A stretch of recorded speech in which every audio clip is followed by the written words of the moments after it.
આપણા દેશના ફિલ્મ લેખક અને ગીતકાર જાવેદ અખ્તરે એક ઇન્ટરવ્યુમાં કહ્યું હતું કે આપણા દેશમાં બે ક્ષેત્રો એવા છે જેમાં તાત્કાલિક સુધારો કરવાની જરૂર છે, એમાં કોઈ જ મોડું કરવું જોઈએ નહીં. એક છે ન્યાયતંત્ર અને બીજું છે શિક્ષણ તંત્ર. હવે દેશના શિક્ષણ તંત્રની વાત આવે એટલે આપણા રાજ્ય ગુજરાતને પણ યાદ કરવું જ પડે. જ્યારે શિક્ષણ તંત્રને સુધારવાની વાત તો બાજુએ રહી, એને વધુ ને વધુ જાણે કે આ રાજ્યમાં તળિયે લઈ જવામાં આવતું હોય એ રીતે એક પછી એક નિર્ણયો લેવાઈ રહ્યા છે. દેશની ભવિષ્યની પેઢી જેમના હાથ નીચે તૈયાર થાય છે, દેશનું ભવિષ્ય જેમના હાથમાં આકાર લે છે, એવા શિક્ષકોની ગુજરાતમાં જાણે કે કોઈ વેલ્યુ રહી નથી. આ રાજ્યમાં શિક્ષકોની ઓકાત હવે એક ઓફિસના પટ્ટાવાળા કે એટીએમના ચોકીદાર જેવી થઈ ગઈ છે. બેશક પટ્ટાવાળા અને ચોકીદારની નોકરી જરાય ઉતરતી કક્ષાની નથી, પણ શિક્ષકનું પદ છે એ એનાથી ચડિયાતું તો છે જે માનવું પડે. એટલે સિક્યુરિટી અને પટ્ટાવાળાની જેમ હવે સ્કૂલોમાં જે શાળા સહાયકની ભરતી આઉટસોર્સથી કરવામાં આવશે એવી જે જાહેરાત કરવામાં આવી છે એની ચર્ચા જરૂરી બની જાય છે. નમસ્કાર, તમે જોઈ રહ્યા છો વાઇબ્સ ઓફ ઇન્ડિયા અને મારું નામ છે ઇમરાન. રાજ્યની સ્કૂલોમાં કરાર આધારિત જે શિક્ષકોની ભરતી થાય છે એમાં આઉટસોર્સને હવે એન્ટ્રી આપવામાં આવી છે. વિસ્તારે વાત કરીએ તો ખાનગી એજન્સીઓને બખ્ખા કરાવવા માટે ડિસેમ્બર 2021માં એક તખ્તો ઘડવામાં આવ્યો હતો. આ તખ્તાનો આખરે અમલ કરવા માટે શિક્ષણ વિભાગે ઠરાવ જાહેર કરી દીધો છે. 21,000ના માસિક મહેનતાણાથી 300થી વધુ સંખ્યા ધરાવતી પગાર કેન્દ્ર શાળામાં સહાયકની નિયુક્તિ કરવામાં આવશે અને ઓછી સંખ્યા હશે ત્યાં ભૌગોલિક વિસ્તારને ધ્યાનમાં લેવામાં આવશે.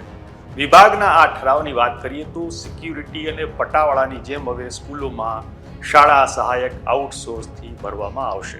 તમને જણાવી દઈએ કે રાજ્યની સરકારી અને ગ્રાન્ટેડ શાળામાં શિક્ષકોની ખાલી જગ્યામાં 11 માસના કરારથી શિક્ષક નિમવામાં આવે છે. 2023 સુધી કરાર આધારિત શિક્ષકને પ્રવાસી તરીકે ઓળખવામાં આવતા હતા અને તેઓની નિયુક્તિ જિલ્લા કક્ષાએ થતી હતી. એ પછી 2023માં પ્રવાસી યોજનામાં ફેરફાર કરીને વેતનના વધારા સાથે જ્ઞાન સહાયક યોજના દાખલ કરવામાં આવી. જ્ઞાન સહાયક યોજના શરૂ થાય એ પહેલા ડિસેમ્બર 2021માં એ સમયના શિક્ષણ મંત્રીએ પ્રવાસી શિક્ષકોને 27,000 જેટલું વેતન આપવાની જાહેરાત કરી હતી. એ વખતે પ્રવાસીમાં પ્રાથમિકનું વેતન 7,500, માધ્યમિકનું 13,500 અને ઉચ્ચતર માધ્યમિકમાં 13,700 હતું. આમ માસિક વેતનમાં 2 ગણો વધારો કરવાની જાહેરાત કરવામાં આવી હતી, પણ નાણાં વિભાગ સહમત થયો નહોતો. આ દરમિયાન એક એવી ચર્ચા ઉઠી હતી કે વેતનમાં વધારો કરીને ભરતીની પ્રક્રિયા આઉટસોર્સ એજન્સી મારફતે કરવી. આમ એ વખતે ખાનગી એજન્સીઓને માલામાલ કરાવવા માટેની આખી યોજના ઘડાઈ હતી, પણ એ સમયે એ યોજના શરૂ થઈ શકી નહોતી. એ પછી જ્ઞાન સહાયક યોજના લાગુ કરવામાં આવી, જેમાં કેન્દ્રીયકૃત ભરતી અત્યારે થાય છે. જો કે હવે શિક્ષણ વિભાગે રાજ્યની પ્રાથમિક શાળામાં કરાર આધારિત શિક્ષણ સહાયક ભરવાની જાહેરાત કરી છે, જે આઉટસોર્સ એજન્સી ભરશે.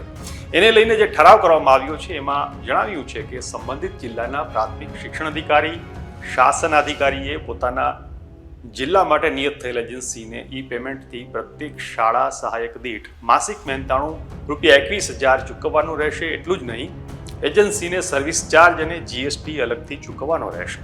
હવે મહત્વની વાત એ છે કે છેલ્લા અંદાજે 13 વર્ષથી શિક્ષણ વિભાગ સ્કૂલોમાં કરાર આધારિત શિક્ષકોની નિમણૂક કરે છે અને જેની વચ્ચે કાયમી શિક્ષકોની ભરતીને લઈને પણ આંદોલનો થતા રહે છે. દરમિયાન શિક્ષણ સહાયકમાં આઉટસોર્સ એજન્સી લાગુ કરવાનો શું મતલબ છે એવો સવાલ ઉઠી રહ્યો છે. તો દરેક જિલ્લા અને તાલુકામાં શિક્ષણ વિભાગના અધિકારીઓ છે તો એ પણ નિમણૂકો તો આપી શકે છે.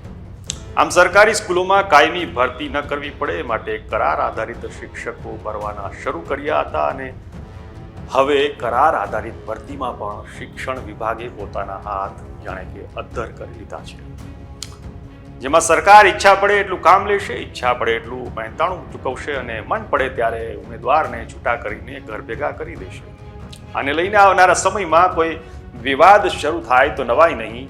આ વિશે તમારું શું કહેવું છે અમને કોમેન્ટ કરીને જરૂરથી જણાવજો અને આપણા શિક્ષણ તંત્રની જે દશા છે એને બદલવા માટે શું કરવાની જરૂર છે એના વિશે પણ ચોક્કસથી અમને કહેજો અને આવી જ અપડેટ માટે જોતા રહેજો વાઇબ્સ ઓફ ઇન્ડિયા. નમસ્કાર.